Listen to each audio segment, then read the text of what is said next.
Before actually starting, my daughter's in the background, so if you hear her crying and everything, it's okay. I'm sorry, but I just had to come out. And say this real quick because I was just thinking about this. Because yesterday I made a video about like our rights, how we have natural rights, how we should be able to sit here and understand we have natural rights and freedoms that come from God without a government. And we already know how the government is run by Satan and how they like to give us these rights as if we really have these rights and liberties and freedoms.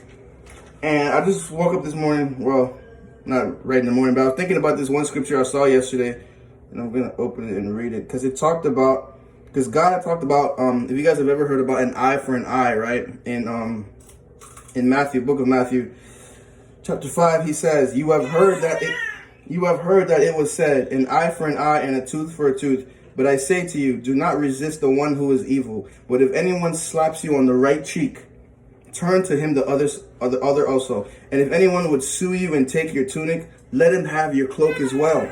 And if anyone forces you to go 1 mile, go with him 2 miles. Give the one who begs from you, and do not refuse the one who would borrow from you. God is pretty much straight up telling us, in time, people will eventually start to live in a way where they're governing themselves, whether by an authority or by a singular figure, where they're living by an eye for an eye, where people are...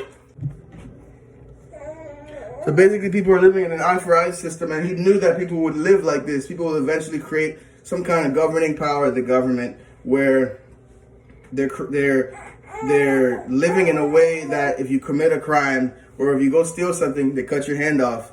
If you take someone's food, or which is stealing, they cut your hand off. If you commit a crime where you like kill someone, you be killed. It's an eye for an eye. So in this passage, God is telling you we shouldn't live that way, because if you're continuing to live that way, what is it serving? It's not really serving your purpose. If someone is coming to steal something from you, or someone is telling you, like he says, to run a mile, run 2, just to show them you are above any discretion, you're above any negativity, you're above any type of governing power that only lives by, if you commit an action, you must face this. That's not how it should be.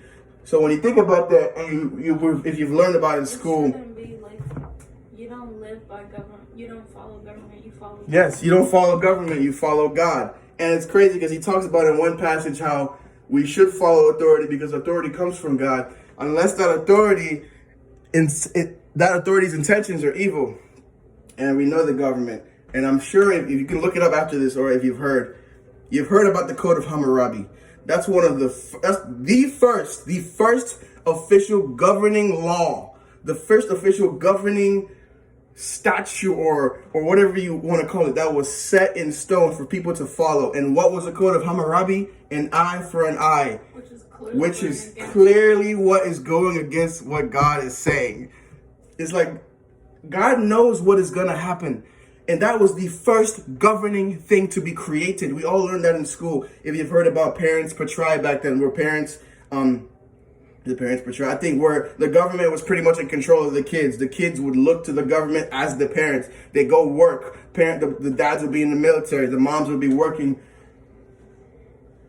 Before that was the Code of Hammurabi. That wasn't even then. The Code of Hammurabi was before that, where we learn in school all the time. They like to mention, they like to emphasize. That was the first governing power or whatever. And it's an eye for an eye. What is exactly God says to go, not to do, in the book of Matthew, chapter 5, verse 38 to 42. And you can look it up yourself. I'll probably put up some pictures of the Code of Hammurabi and how it compares to it, because it's the same thing God is telling you to do.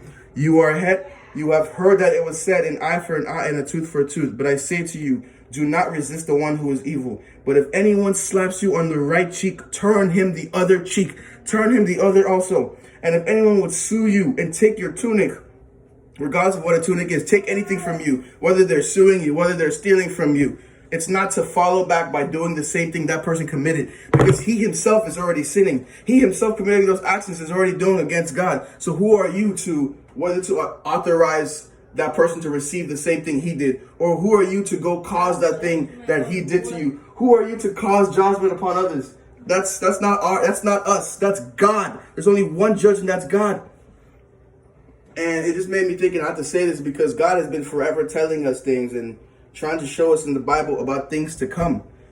And this couldn't be more word for word. in terms of the first government, and we know that the government comes from Satan. The government comes from the devil. And the first ever organ of government that was created, the first ever code, the Code of Hammurabi, an eye for an eye. So it makes sense why we're now in 2022 and there's prisons, there's jail systems, there's all kinds of systems where even someone for a drug crime go to prison for 30 years, someone to go kill someone, and I'm not justifying any kind of crime, someone to go kill someone, whatever that person is placed for that action, you can sit here and say, well, how would we have taken care of people back then if they committed crimes? So we can't put them in prisons? It doesn't mean that there shouldn't be a system, but the systems that we have are very clearly against everything God said. Exactly. And he says it right here in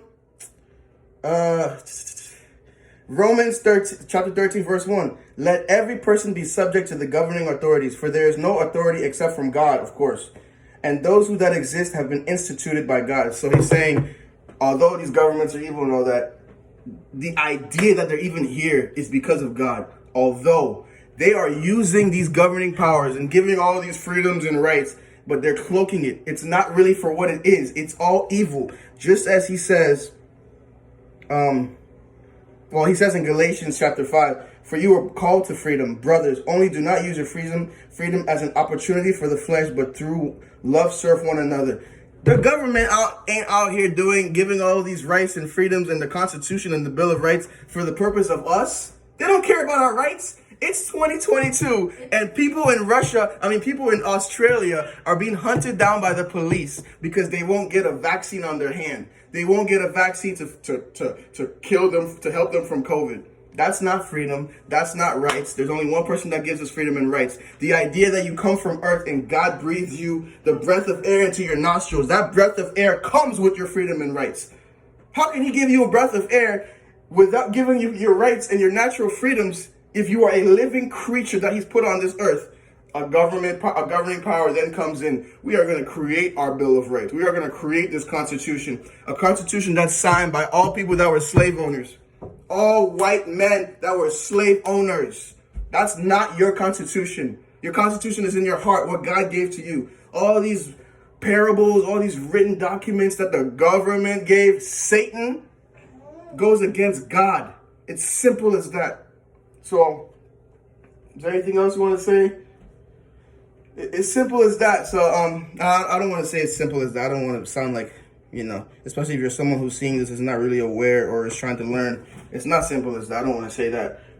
It's when you really do your research and see the world you're living in and understand how freedom and rights are being taken away from a lot of people. Think outside of America. They want you to just focus on America, focusing on Kanye West, focusing on Kim Kardashian, A$AP Rocky, all these stupid celebrities. Who gives a crap about these stupid celebrities? That's the last thing you should be worried about. And I find myself focusing on that too. I'm not about to sit here talking about I don't look it up. I do. But that's the last thing we should be worried about. So I just wanted to hear it come and say that. I'm sorry if I'm screaming, if I'm yelling. If you're listening in your car, I'm sorry. But I just have to come out and say this. You guys have a blessed day. Is there anything else you want to say? Okay, have a blessed day. We do not live by a code. We do not live by a constitution. We do not live by a Bill of Rights. Those are all false lies. Listen, everything can have good intention. Everything can have bad intention. Intentions can be intention, whoever it comes from. But we know that this government goes against almost everything your father says. Your true father. Almost everything he says. So is the government really looking out for you? Do they really care about your rights in 2022 where people are literally being stripped away from their homes and put in certain camps? Even if it's not America. Because they're not getting a vaccine. Man, y'all stay safe.